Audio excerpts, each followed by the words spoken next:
Assalamualaikum warahmatullahi wabarakatuh.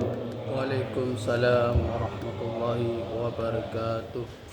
Alhamdulillah, alhamdulillah wa syukurillah ala kulli ni'mah. Wassalatu wassalamu ala sayyidina Rasulillah Sayyidina Muhammadin ibn Abdillah wa ala alihi wa sahbihi wa mawala wa la hawla wa la quwwata illa billah. Amma ba'd. Hadratil mukarram, para hujjah, para orang tua, para guru, para kepengurusan daripada TKM Al-Falah, mobil khusus yang sama-sama kita hormati Al-Ustaz Muhammad Yusuf, Al-Ustaz Trianto SPD, Al-Ustaz Al-Fadhi, dan para jemaah yang lainnya yang mohon maaf tidak saya sebutkan satu persatu, namun saya insyaallah tidak mengurangi rasa hormat dan takzim saya. Alhamdulillah, kita bersyukur kehadirat Allah Azza wa Jalla atas rahmat serta karunia yang Allah anugerahkan bagi kita semua, sehingga sampai sore hari ini kita masih dikaruniai nikmat sehat walafiat oleh Allah Subhanahu wa taala. Sehat walafiat yang Allah karuniakan bagi kita, alhamdulillah, kita manfaatkan dalam kebaikan, dalam rangka kita lebih ilmi. Mudah-mudahan kebaikan yang kita lakukan dapat menambah keridhaan Allah, dapat menambah keberkahan dari Allah Subhanahu wa taala untuk diri kita dan keluarga kita bersama. Tak lupa sholawat ma'assalam, mudah-mudahan senantiasa tetap terhaturkan, tercurahkan untuk manusia mulia junjungan kita bersama Sayyidina Muhammad bin Abdillah sallallahu alaihi wasallam. Begitu pula kepada para keluarganya, para sahabatnya, para tabi'in, para salafus soleh, dan seluruh umat Islam yang senantiasa setia menjalankan syariat-syariatnya. Para bapak jemaah salat maghrib wa ta'lim Masjid Al-Falah yang dirahmati oleh Allah Subhanahu wa taala. Marilah kita awali taklim pada sore hari ini kita dengan pembacaan umul kitab Suratul Fatihah. Mudah-mudahan dengan wasilah Suratul Fatihah kita bertawasul kepada Nabi Muhammad sallallahu alaihi wasallam. Apa yang kita amalkan pada sore hari ini diterima serta diridhai oleh Allah Subhanahu wa taala. Ala hadhihi niyyah wa ala kulli ayatin sholihah wa ila hadratin Nabiyil Mustafa Sayyidina Muhammad bin Abdillah sallallahu alaihi wasallam wa ala alihi wa sahbihi wa alihi wa sahbihi wa alihi syawril lahumul Fatihah. A'udzu billahi minasy syaithanir rajim. Bismillahirrahmanirrahim. Alhamdulillahi rabbil alamin. Arrahmanir rahim. Maliki yaumiddin. Iyyaka na'budu wa iyyaka nasta'in. Ihdinas siratal mustaqim. Siratal ladzina an'amta 'alaihim ghairil maghdubi 'alaihim waladdallin. Amin. Radina billahi rabban wa bil islami dinan wa bi Muhammadin nabiyyan wa rasula. Radina billahi rabban wa bil islami dinan wa bi Muhammadin nabiyyan wa rasula. Radina billahi rabban wa bil islami dinan wa bi Muhammadin nabiyyan wa rasula. Rabbi zidna ilma warzuqna fahma. Bismillahirrahmanirrahim. Babu afdalul azan. Pada malam hari ini kita masuk pada bab keutamaan azan. Keutamaan azan.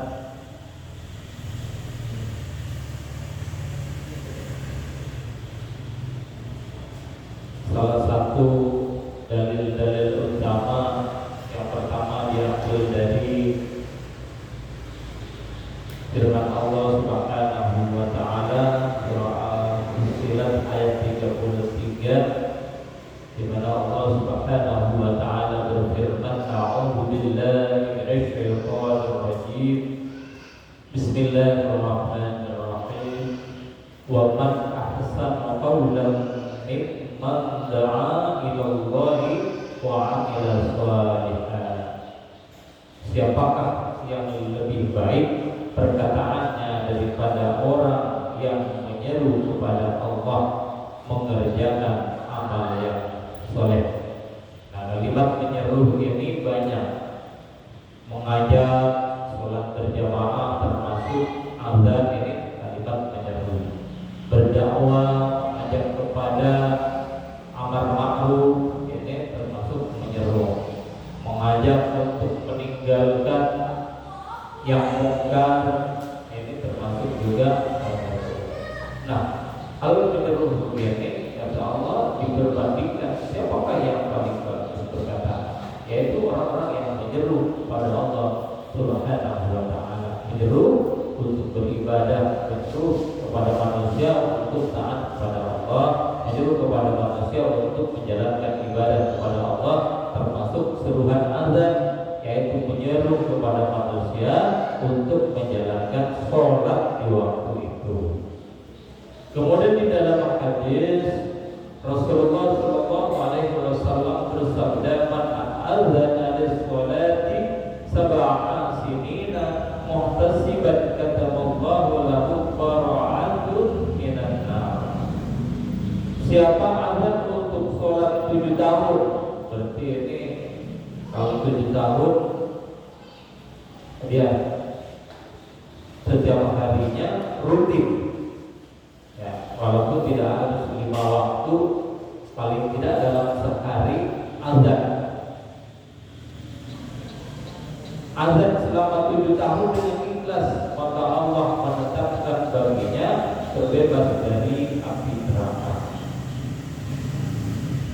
Hadis riwayat At-Tirmidzi dan Ibnu Majah dari Ibnu Abbas. Ini keutamaan azan. Nah, selain berbicara tentang keutamaan azan, sedikit harus kita juga ketahui tentang azan. Jadi kalau kita azan, karena azan ini adalah seruan kita kepada Allah Subhanahu wa taala.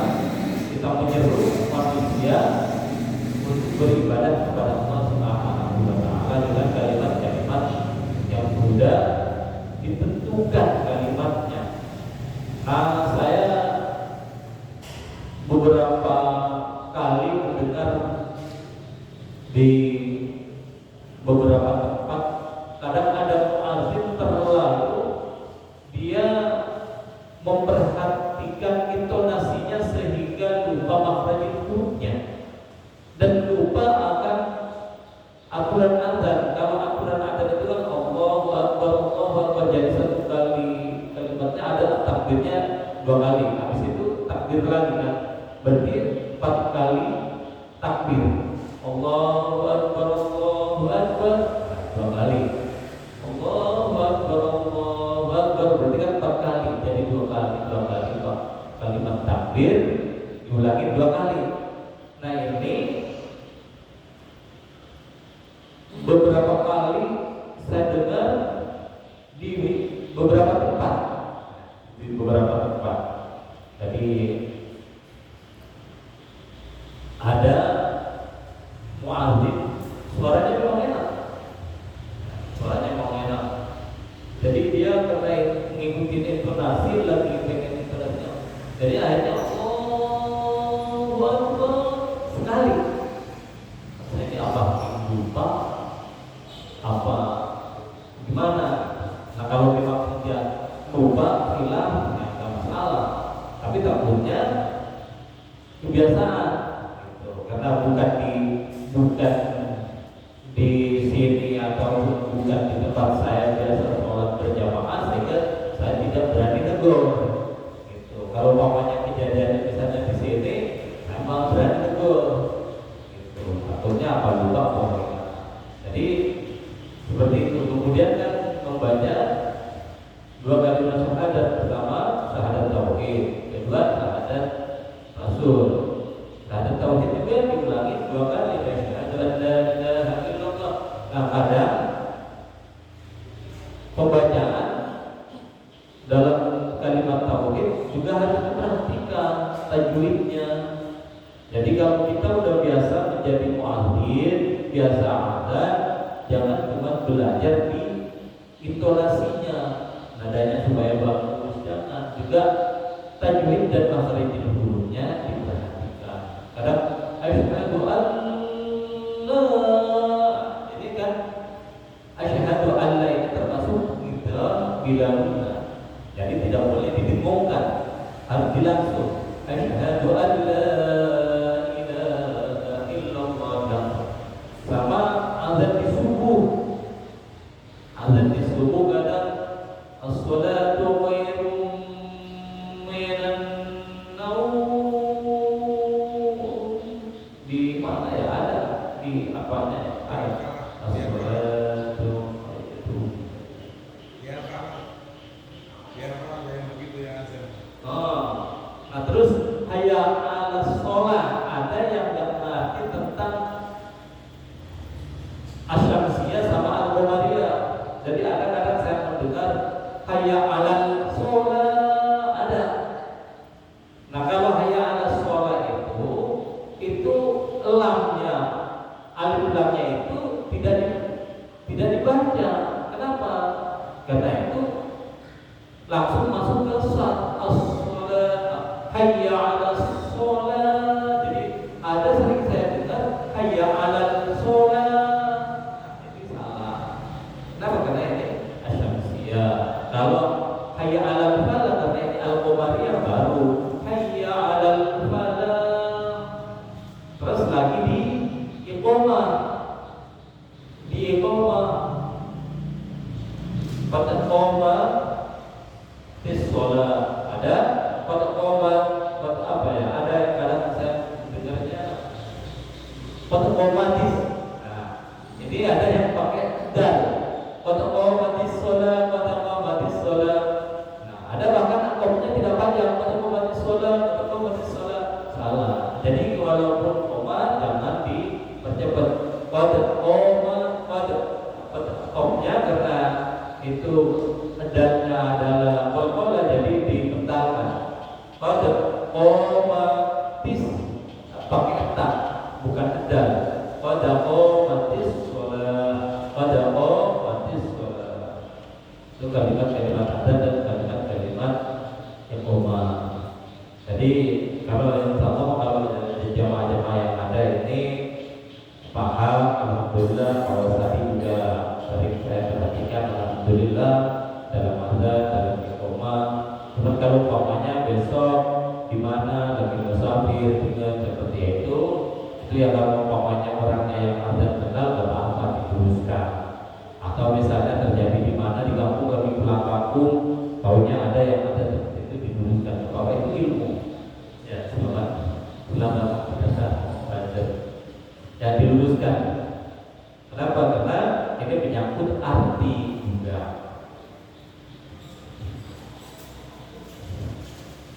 Kemudian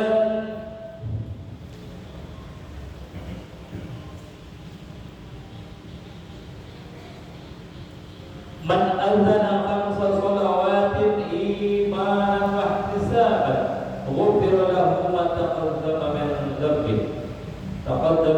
dzambih. Man azana, barang siapa yang azan khamsa shalatin untuk 5 waktu salat imanan wa ihtisaban, dengan penuh keimanan dan semata-mata mengharap pahala dari Allah Subhanahu wa taala, yakni ikhlas, ghufira lahu ma taqaddama taqaddama min dzambi, maka baginya diampuni dosa-dosanya yang telah lalu. Nah, sholat adzan maghrib, isya, subuh, zuhur, asar, adzan 5 waktu itu orang dengan ikhlas. Nah, kalau kita bekerja nggak ada waktu buat 5 waktu, tapi kalau ini ada waktunya kapan? 1 pekan sekali di hari Ahad, hari libur kita. Nah, kalau dulu itu orang adzan berebut. Kalau sekarang yang adzan kalau enggak ya yang tua ya santri. Jarang kita dengerin ustaz adzan. Padahal yang kita rebut itu adalah pahalanya. Kita rebut pahalanya. Nah, kemudian lanjut terkait adzan.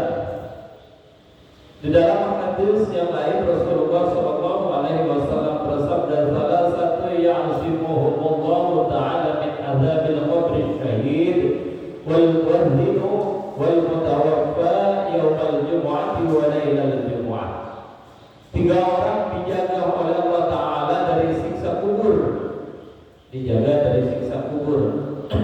Artinya 3 orang ini diberikan, bisa mungkin artinya diringankan siksa kuburnya, atau bisa jadi bebas dari siksa kubur.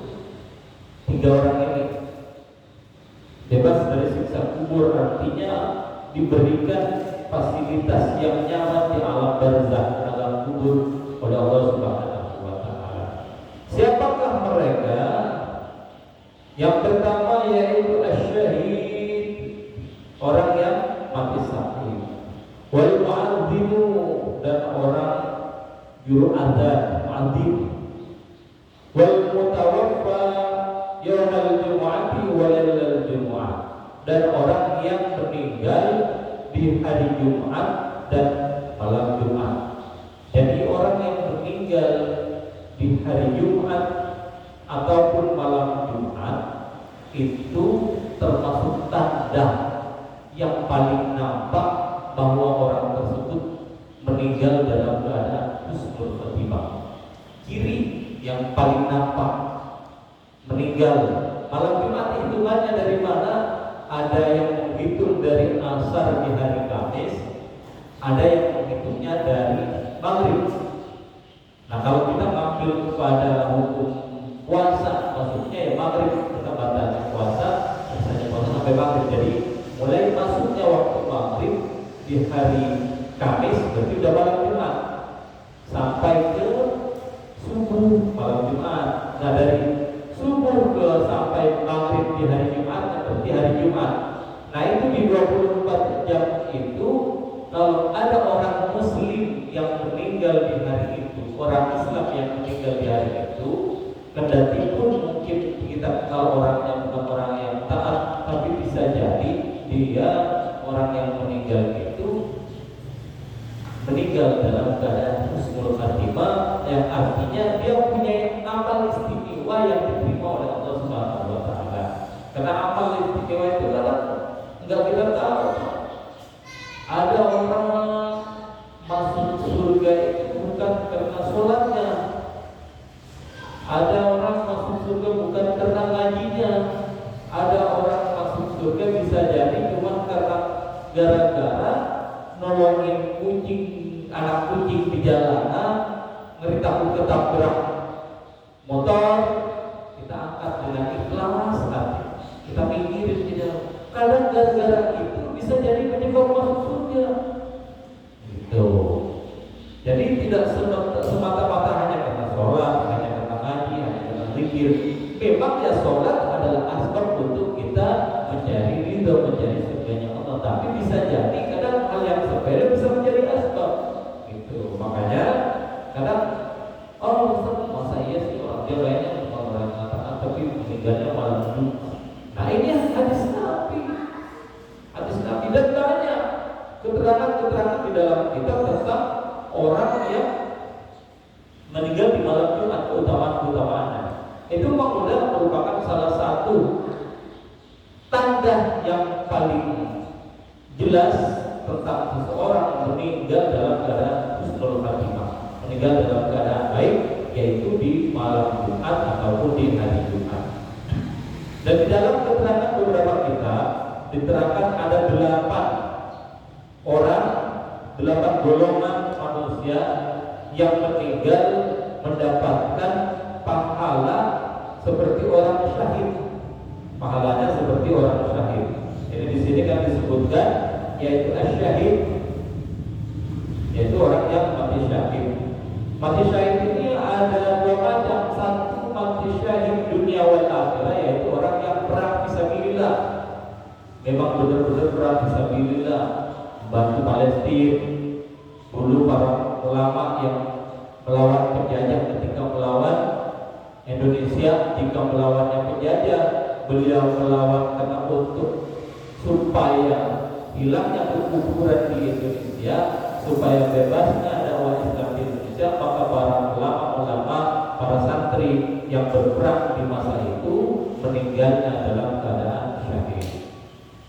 Nah, kemudian ada orang mati dalam catatan syahid, tapi syahid akhirat. Terus apa bedanya syahid dunia wal akhirah dan syahid akhirat?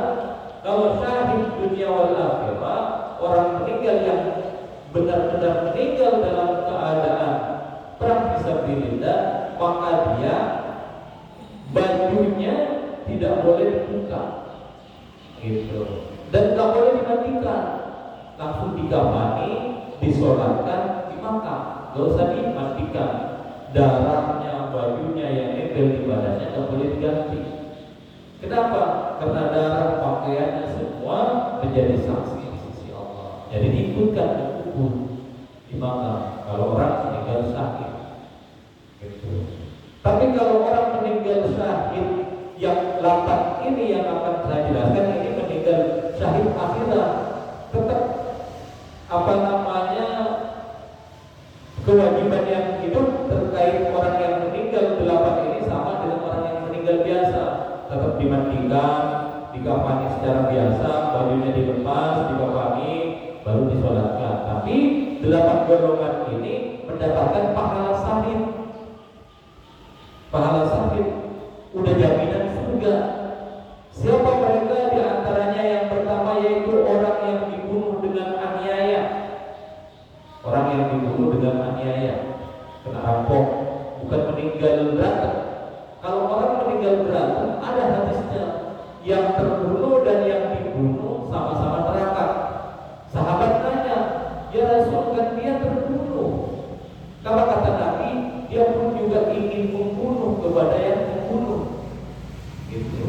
Jadi orang meninggal tauran, kata Nabi, orang meninggal berantem itu sama-sama neraka, yang terbunuh dan yang dibunuh. Tapi kalau orang meninggal, misalnya kita kerampok, kena begal, ini kan bukan berantem. Ini mati syahid, syahid akhirat. Syahid akhirat mendapatkan pahala syahid, jaminan surga, tapi pelayanan keramasinya tetap dimandikan seperti mayit-mayit yang lain. Kemudian yang kedua, termasuk syahid akhirat adalah orang yang mati karena tenggelam. Tenggelam, ya, kalau ada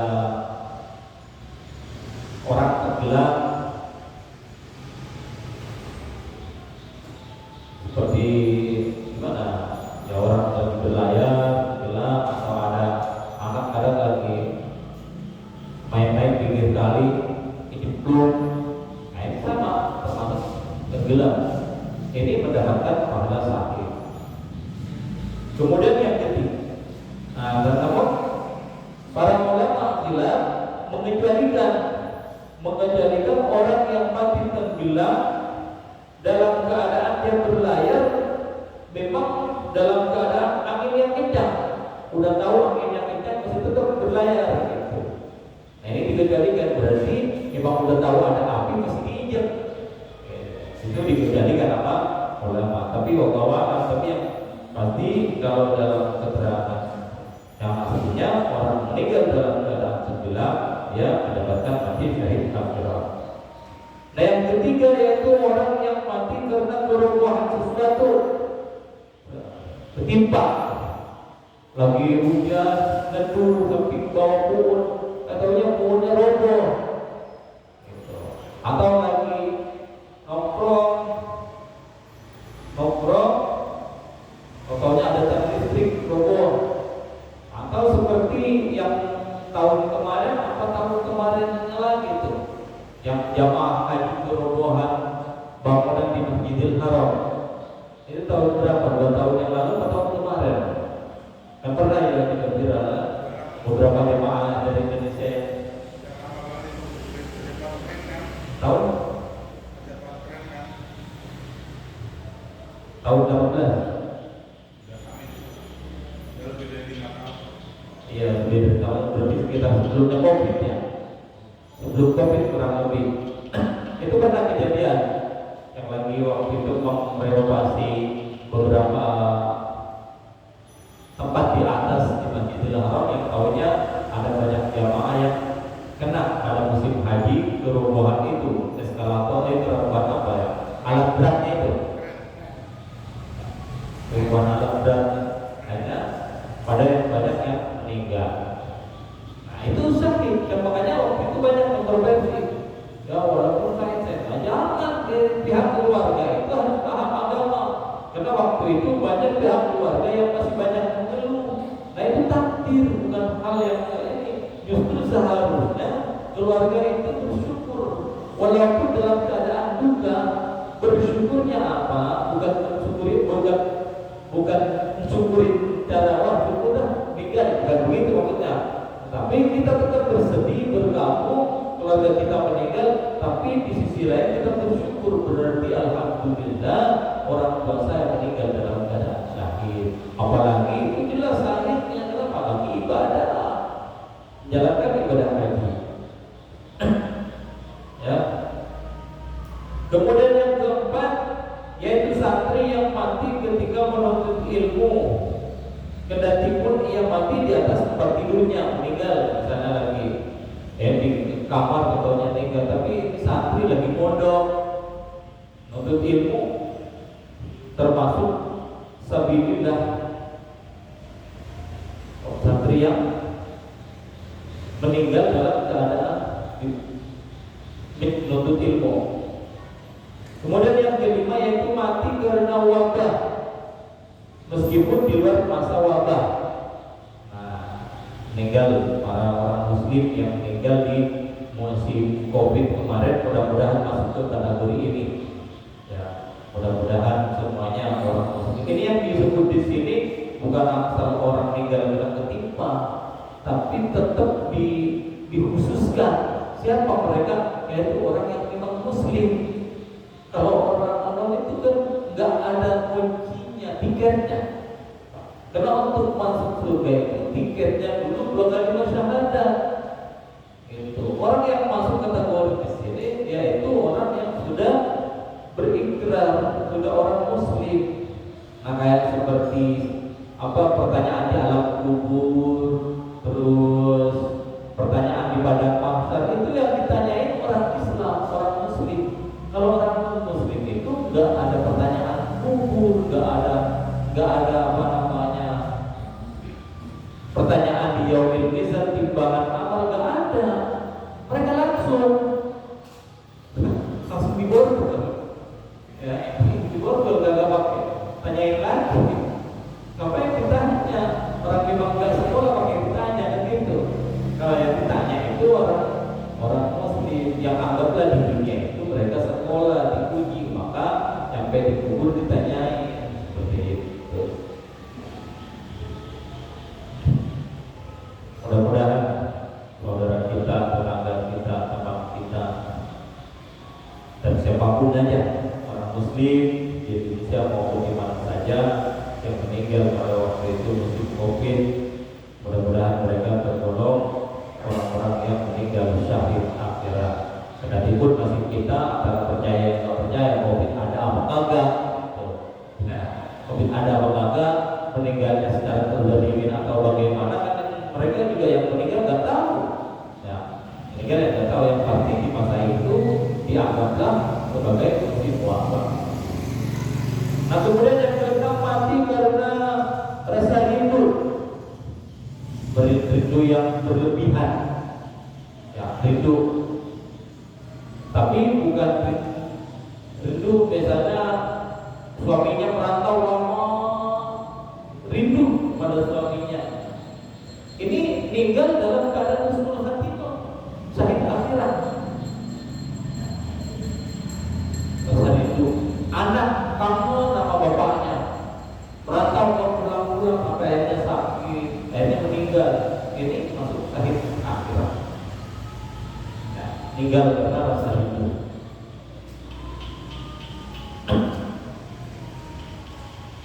Kemudian yang ketujuh yaitu meninggal karena melahirkan. Ini kalau sekarang hampir jarang orang perempuan meninggal pas melahirkan, hampir jarang. Tapi kalau zaman dulu masih jarang, dokter banyak kan operasi, kadang banyak meninggal melahirkan. Karena kadang hari-hari enggak ini bayi udah keluar, hari-hari keluar sempat ketarikan ke dalam. Biasanya kadang begitu, akhirnya meninggal. Atau kadang pendarahan yang berlebihan.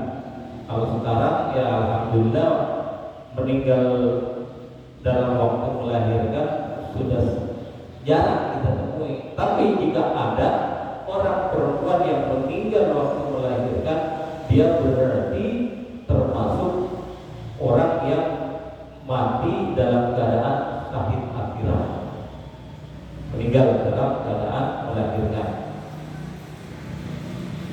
Terakhir yang ke-8 yaitu mati mendadak atau mati di daerah peperangan, meninggal dalam keadaan mendadak, angin duduk, lagi ngopi mati, lagi nyender mati.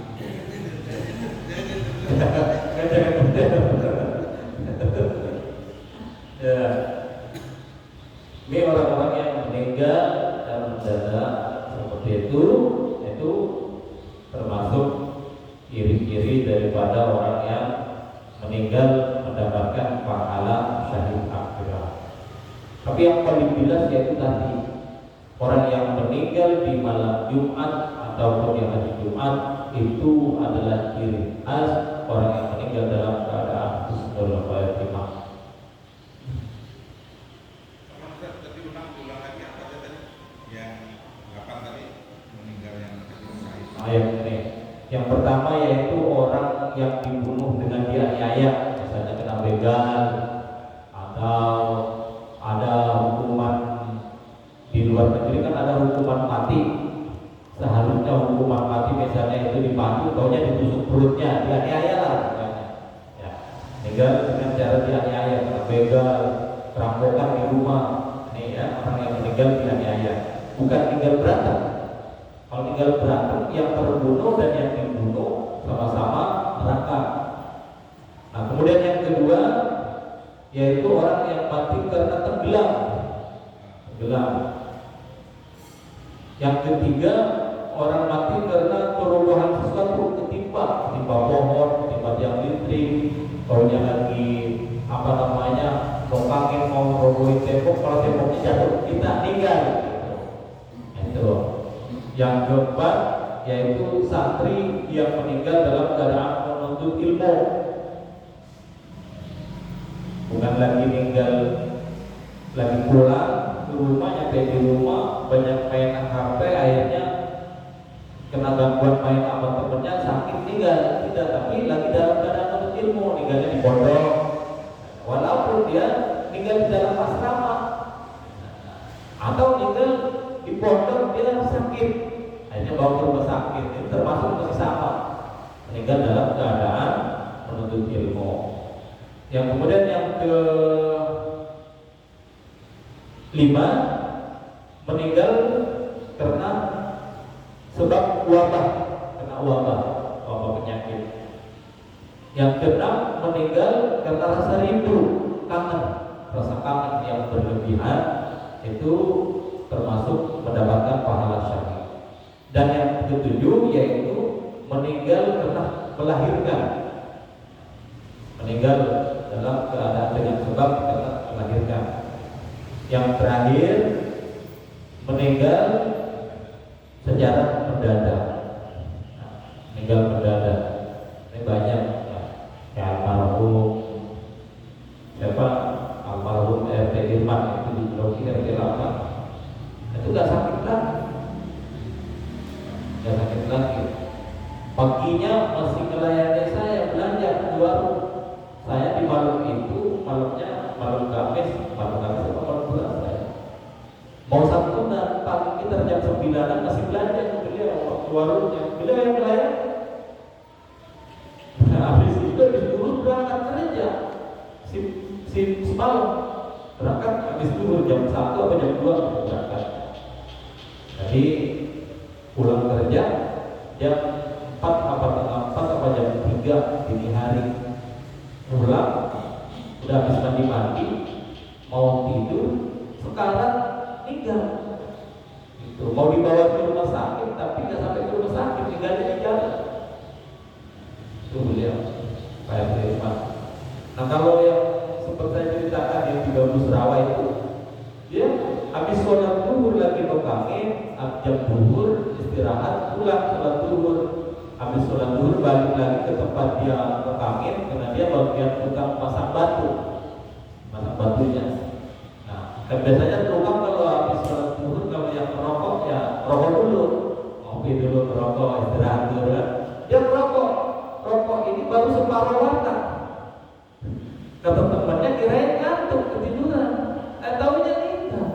Rokok masih dipegang, Ini namanya orang-orang yang meninggal mendadak.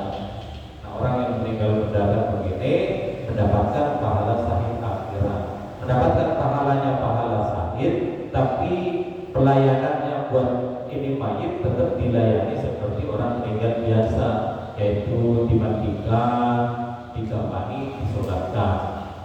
Tapi kalau yang syahid itu khusus syahid dunia dan akhirat, orang yang perang fisabilillah, bantu Palestina dari serangan Israel, ya.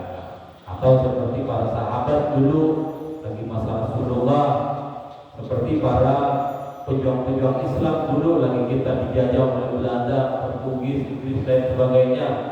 Nah, jika mereka mati di medan perang, maka dia meninggal syahid dunia wal akhirah, yaitu nggak perlu dimandikan, bajunya darahnya nggak perlu dibersihkan, bajunya nggak perlu diganti, langsung dikafani, disolatkan, dimakamkan, dikubur. Nah, itu kalau syahid dunia wal akhirah. Jam berapa? Mungkin itu saja ya. Satu hadis dulu. Terakhir, man sami'an nida faqabbala ibahamaihi wa wada'a ala 'ainihi wa qala marhaban bi dzikrillah ta'ala qurratu 'ain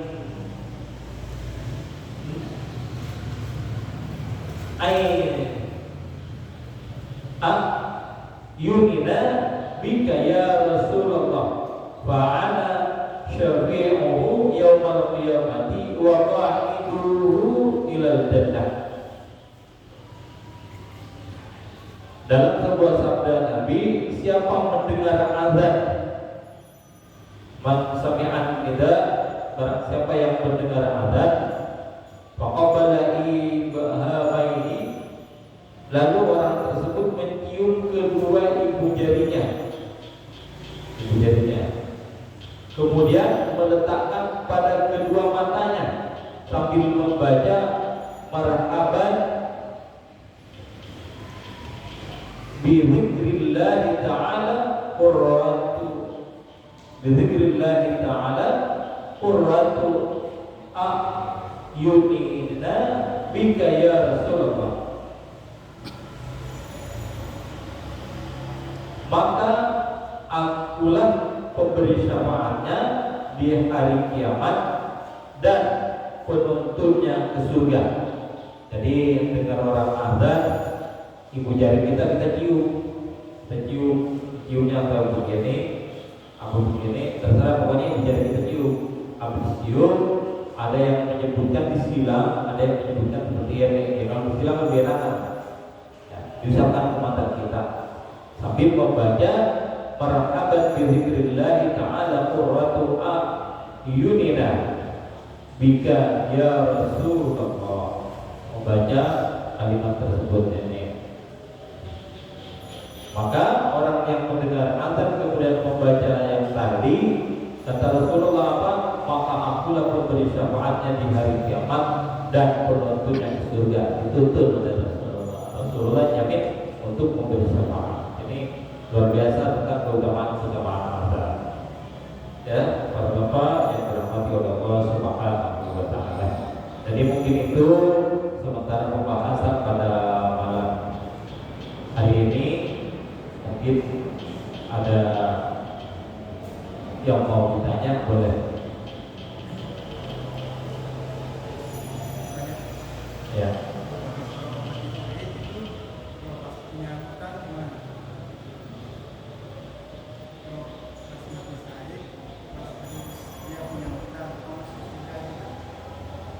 Orang meninggal punya hutang. Yang ditanyakan beban hutangnya tidak. Mati syahid ya. Mati syahid dia punya utang. Orangnya meninggal mati syahid peperangan, bisa tapi dia punya beban hutang.